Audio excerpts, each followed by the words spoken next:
अगले सीन में पैराशूटी सेल्फिश से माफी मांग रही थी क्योंकि वो उसके स्कूल नहीं जा पाएगी, जिस पर सेल्फिश कहता है कि परेशान मत होइए, मैं ठीक रहूंगा। हिस क्रेज थे जिन्होंने आपके लिए अपॉइंटमेंट बनाया था, तो मुझे पता है कि ये आपके हाथ से बाहर है। पैराशूटी उसके सर पे हाथ रखते हुए कहती है कि लेकिन तुम बीमार हो, तो वो चिल्लाता है कि ये बस एक सर्दी है। पैराशूटी परेशान होते हुए सोच रही थी लेकिन फिर भी उसको बुखार है, क्या ये ठीक है मुझे उसे ऐसे भेजना? वो बताती है कि इस सुबह ग्रैंड ड्यूक ने मुझे बताया कि उन्होंने लॉयर के साथ मेरी मीटिंग सेट कर दी है, तो मैं सेल्फी के साथ स्कूल नहीं जा पाऊंगी और वो मुझे इसे पोस्टपोन करने भी नहीं दे रहा है। मुझे सेल्फी के लिए काफी बुरा लग रहा है। अगले सीन में हमें लॉयर के ऑफिस के बाहर का सीन दिखाया जाता है। रेबेका कह रही होती है कि और ग्रेस, मुझे उसका एक भी शब्द समझ में नहीं आया, वो सब मेरे सिर के ऊपर से गया। पैराशूटी का भी वही सेम हाल होता है। वो बताती है कि ऐसे 3 एग्जाम्पल है जिस पर मेरे विरासत के ऊपर मेरे ऊपर केस किया जा सकता है। पहला कि जो विल था वो नकली था, दूसरा मैंने विल का इस्तेमाल किया है किसी को धमकी देने के लिए, और तीसरा मैंने अपने फादर का कत्ल किया है। वो सोचती है कि इसमें से कोई भी मेरे ऊपर लागू नहीं होता है, लेकिन जो रूमर्स मेरे बारे में फैल रहे हैं, कोई भी तरीका नहीं है पता लगाने का कि आगे क्या हो सकता है। अच्छा होगा कि मैं सारे पॉसिबिलिटीज के लिए तैयार रहूं। मुझे इसके घर से मेरे रेपुटेशन के बारे में रिपोर्ट्स मिलते रहते हैं, लेकिन ये मेरी जिम्मेदारी है कि मैं चीजों को बेहतर करूं। तो मैं क्या करूं? ये लोगों से मिलने का भी समय नहीं है, तो क्या मैं अपने दोस्तों से मिलने जाऊं? तभी रेबेका पूछती है कि क्या अब हम लोग मास्टर सेल्फी के स्कूल जा रहे हैं, जिस पर वो हाँ कहती है। अगले सीन में हम लोग देखते हैं कि उन लोग कैरिस का इंतजार कर रहे थे। तभी नाइट कहता है कि वो शायद लेट इसलिए हो रहा होगा क्योंकि जो स्ट्रीट्स हैं उसमें काफी ज्यादा भीड़ है। रेबेका कहती है कि वहाँ पे काफी ज्यादा भीड़ होगी कि वो कैरिस को भी रोक के रखी है। दूसरा नाइट बताता है कि मैंने सुना कि वो हिज मैजेस्टी और हिज ग्रेस के स्टैचू को लगा रहे हैं, लोग उसको देखना चाह रहे होंगे। स्टैचू सुनकर पैराशूटी को कुछ याद आता है, तभी वहाँ पर धमाका हो जाता है।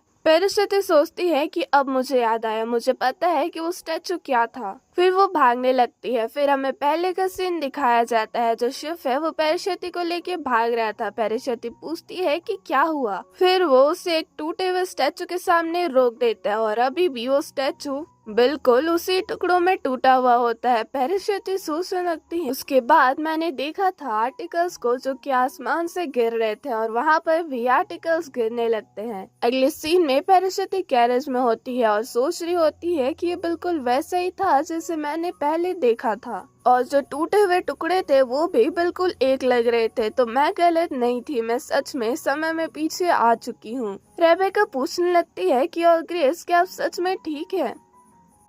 रेबेका पूछने लगती है कि और ग्रेस, क्या आप ठीक रहेंगे? शायद हमें मैनर वापस चले जाना चाहिए, और वैसे भी स्कूल में काफी ज्यादा नोबल्स होंगी। फिर हमें दिखाया जाता है कि आर्टिकल के ऊपर क्या छपा था कि जो सेकंड ग्रैंड ड्यूचेस है उसने लेपेलियन के पावर को चुना एक नाइट बैचलर के प्यार के ऊपर। पैराशूटी सोच रही होती है कि जो आर्टिकल्स मैंने अपने पिछले जिंदगी में देखे थे वो भी लेपेलियंस के ऊपर ही थे, लेकिन इस बार जो कंटेंट है वो बदल चुका है क्योंकि मैं ग्रैंड ड्यूचेस हूँ, और जो लोग इसके पीछे हैं वो जरूर ऐसा सोचते हुए वो शिव अपनी स्टेप मदर और अपने स्टेप सिस्टर को याद करती है। अगले सीन में वो अकेडमी पहुंच गई होती है और तभी वो देखती है कि प्रिंसेस भी वहां पर थी। अगले सीन में हमें बताया जाता है कि डेल्फिनल अकेडमी कैपिटल का सबसे बड़ा स्कूल है जहाँ पर नोबल्स के साथ साथ रॉयल्स भी पढ़ते हैं, और हम लोग देखते हैं कि पैराशूटी प्रिंसेस के साथ बैठी हुई थी। सारे नोबल्स का ध्यान पैराशूटी के ऊपर ही होता है। वो सोच रही थी कि सोचा जाए तो ये मेरा पहली बार है उनसे मिलना वेडिंग के बाद। मुझे लगता है कि वो यहाँ पर अपनी छोटी बहन को लेने के लिए आई हैं। क्या वो अभी भी मुझसे नफरत करती हैं? तभी एक लेडी कहती हैं कि जो बच्चे हैं वो हमेशा यहीं से आते हैं, तो अच्छा होगा अगर आप उन्हें मिस करते हैं तो यहाँ पर बैठना। दूसरी लेडी कहती है, लेकिन कितनी हैरानी वाली बात है और ग्रेस, मैंने सुना कि मास्टर सेफेलियस कैपिटल में वापस आ गए हैं, लेकिन क्या वो स्कूल में एडमिशन ले रहे हैं? तो पैराशूटी कहती है कि हाँ, मैं उम्मीद करती हूँ कि वो दूसरे स्टूडेंट्स के साथ अच्छे से घुल मिल पाए उसके ये कहने के बाद वहाँ का माहौल बिल्कुल शांत हो जाता है। तभी वो लेडी कहने लगती है कि रास्ते में आते समय मैंने कुछ आर्टिकल्स देखे थे और ये आर्टिकल्स आपके बारे में हैं। क्या आप इसे ऑलरेडी पढ़ चुकी हैं? पैराशती सोच रही थी कि अगर जो आर्टिकल्स हैं वो यहाँ पर हैं, इसका मतलब वो पूरे कैपिटल में फैल चुके हैं। तभी प्रिंसेस कहने लगती है कि ऐसा लगता है कि चीजें मेरे फेवर में काम कर रही हैं। मैं ग्रैंड ड्यूचेस को पैलेस में बुलाना चाहती थी। अगर आप मेरे इनविटेशन को मान लेती हैं तो मैं आर्टिकल के बारे में बात करने वाले सारे लोगों को अरेस्ट करवा दूंगी। पैराशती सोचने लगती है कि जो आर्टिकल्स है वो पूरे कैपिटल में फैल चुके हैं, इसका मतलब वो पूरे कैपिटल को पनिश करेंगी। पैराशती कहती है कि आपके ऑफर के लिए शुक्रिया योर हाइनेस, लेकिन मुझे डर है कि मुझे मना करना पड़ेगा और क्योंकि लेट हो रहा है तो प्लीज मुझे एक्सक्यूज कीजिए। फिर वो वहाँ से जाने लगती है। तभी प्रिंसेस कहती है कि कितनी बेकार बात है, मुझे आपसे बहुत सारी बातें करनी थी, आपसे दोबारा मिलते हैं। पता नहीं क्यों पैराशती को वेडिंग डे से प्रिंसेस के बारे में आज कुछ अलग ही लग रहा था। पता नहीं ये क्या फीलिंग है। अगले सीन में पैराशती सेल्फियस के पास होती है। स्कूल के बारे में पूछने के बाद वो पूछती है कि उसे कैसा महसूस हो रहा है। सेल्फियस कहता है कि काफी ज्यादा अच्छा, प्लीज परेशान मत होइए। पैराशती सोच रही थी कि जो दवाई है वो अच्छे से काम नहीं कर रहा है। पैराशती सोचने लगती है कि मुझे विश्वास नहीं होता कि इसने मॉल्टन को भी बुद्धू बना दिया, लेकिन आज वो काफी ज्यादा बिजी लग रहे थे।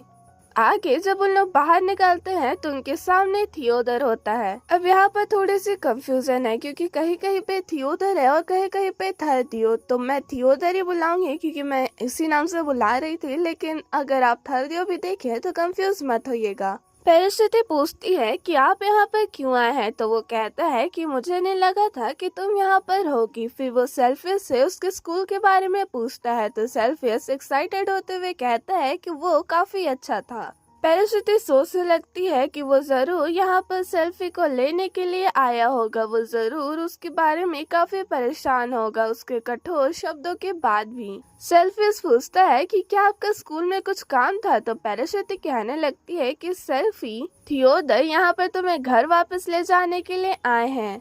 फिर थियोडर उसके सिर को सहलाते हुए कहता है कि तुम्हें बुखार है, मुझे पता था कि कुछ गलत है जब मैंने तुम्हारे लाल चेहरे को देखा। इसकी शुरुआत कब से हुई? सेल्फियस कहता है कि आज सुबह से। फिर वो कहने लगता है कि ये बस एक सर्दी है और फिर वो वहाँ से भाग के कैरेज में बाय करते हुए चले जाता है। कुछ इस तरह पैराशती और थियोडर एक कैरेज में अकेले हो जाते हैं। फिर वो दोनों एक साथ ही कुछ कहने के लिए कहते हैं। तभी पैराशती कहती है कि प्लीज आपकी बात। थियोडर कहने लगता है कि मैंने सुना कि तुमने आर्टिकल्स को देखा। जो ओरिजिनल आर्टिकल था वो हमारे डिवोर्स के बारे में था। मैंने उसे बाहर जाने से रोक दिया, लेकिन शायद इससे वो और ज्यादा बेकार हो गया। मुझे माफ कर दो। पैराशती कहने लगती है कि क्या तुम्हें लगता है कि ये वही व्यक्ति है जिसने तुम्हारे स्टैचू को तोड़ा है? वो कहने लगता है कि ये सब एक ही बार में हुआ तो ये जरूर एक ही पार्टी के द्वारा किया गया होगा। मैं उस आर्टिकल का तो ख्याल रख लूंगा, लेकिन रूमर्स को शांत करने में थोड़ा समय लगेगा। अच्छा होगा कि तुम तब तक के लिए घर में ही रहो। जिस पर पैराशती हाँ कहती है। फिर वो याद करती है कि नाइट उस एरिया को चेक करने के लिए गया था। वो पूछती है तो क्या आपने कल्प्रिट को ढूंढ लिया? जिस पर वो कहता है अभी नहीं। पैराशती पूछती है कि क्या तुम ठीक हो? हिज मैजेस्टी के स्टैचू को कुछ भी नहीं हुआ, बस तुम्हारे ही वाले को डिस्ट्रॉय किया गया था। थियोडर कहता है कि ये मेरे लिए अच्छा है और वैसे भी ये सब मेरे नाम को बदनाम करने के लिए किया गया था। पैराशती सोचती है कि ये बिल्कुल भी परेशान नहीं लग रहा है। हालांकि ये क्लियर है कि कल्प्रिट इससे नफरत करता है। शायद ये आमतौर पे काफी अलग है। वो काफी बहादुर था जब उसने अपने हाथ को काटा था, लेकिन जैसे वो सेल्फियस के साथ व्यवहार कर रहा था वो एक अलग व्यक्ति लग रहा था। वो एक युद्ध के राक्षस के नाम से जाना जाता है, लेकिन उसने बस नाइट बैचलर को वापस भेज दिया जो कि उसके घर में ऐसे गुस्सा आया था। सच कहूँ तो मुझे लगा था कि वो शिव को मार देगा। मुझे लगा कि ये सब बस उसके फैमिली के सीक्रेट को प्रोटेक्ट करने के लिए है, लेकिन उसके बारे में जो रूमर्स है वो सच में गलत है। लेकिन उसके बारे में क्या, जो उसने मेरे साथ किया था। उसने आर्टिकल के बारे में तो माफी मांग ली, लेकिन मुझे जहर देने के बारे में नहीं। फिर वो उसे घूरने लगती है। वो सोचती है कि कहने की जरूरत भी नहीं है, लेकिन उसकी आंखें काफी ज्यादा लाल हैं। तभी थियोडर पूछता है कि उसे क्या कहना था। पैरिशती बताती है कि वेल प्रिंसेस डॉर्लिया ने आज मुझे पैलेस में इनवाइट किया था तो मैंने उन्हें मना कर दिया, जिस पर वो कहता है कि अच्छा। पैरिशती सोचती है कि बस इतना ही। अगले सीन में पैरिशती सोच रही होती है कि जो लेपेलियंस का घर है वो काफी ज्यादा अभी शांत है। वो बताती है कि यहाँ के नौकरों को समय समय पे पेड लीव मिलता है, वो भी पूरे 1 हफ्ते का। रेबेका और हाउसकीपर दोनों लीव पे हैं और पहली बार उसने हाउसकीपर को हंसते हुए देखा था। ग्रैंड ड्यूक ने मुझे भी छुट्टी लेने के लिए कहा था उसके समर हाउस पे। उसने कहा कि कुछ दिनों के लिए लीव लेना मेरे लिए अच्छा होगा क्योंकि मैं उस आर्टिकल के बारे में परेशान होंगी, लेकिन मैंने मना कर दिया। मैं चीजों को दूर से नहीं देखना चाहती, ये जानते हुए कि मुझे यहाँ पर वापस आना ही है और यहाँ पर मैं लॉयर के साथ जल्दी ही टच में आ सकती हूँ। और सेल्फी बीमार है, अगर मैं वहाँ पे चली भी गई तो मैं आराम नहीं कर पाऊंगी।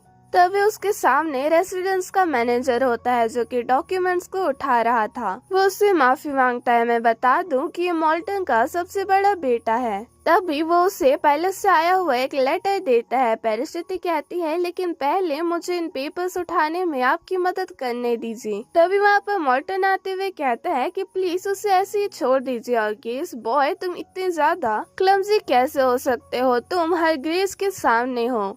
जिस पर वो कहते हैं कि प्लीज मैं बस काफी ज्यादा थक गया हूँ। मॉल्टन कहते हैं कि आपकी असिस्टेंस हमारे लिए काफी ज्यादा खास है और गेस, लेकिन मुझे उम्मीद है घर में ऐसे ही रहना आपको काफी ज्यादा सफोकेटिंग नहीं लगता है। जिस पर वो कहती हैं कि ये ठीक है।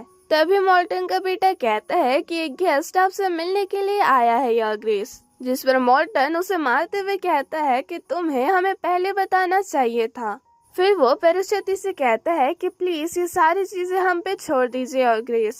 अगले सीन में हम लोग देखते हैं कि सियोल से आईवी होती है। वो पैरिशती से कहती है कि हम लोग फिर से मिल गए। सेल्फी उसे देखकर काफी ज्यादा खुश होता है। पैरिशती सोच रही थी कि सेल्फी ने स्कूल के लिए रजिस्टर कर लिया है, लेकिन उसे ऐसे घर में रहना पड़ रहा है। जो सेमेस्टर है वो पहले ही चालू हो चुका है, लेकिन उसके फर्स्ट डे को पोस्टपोन करना पड़ा।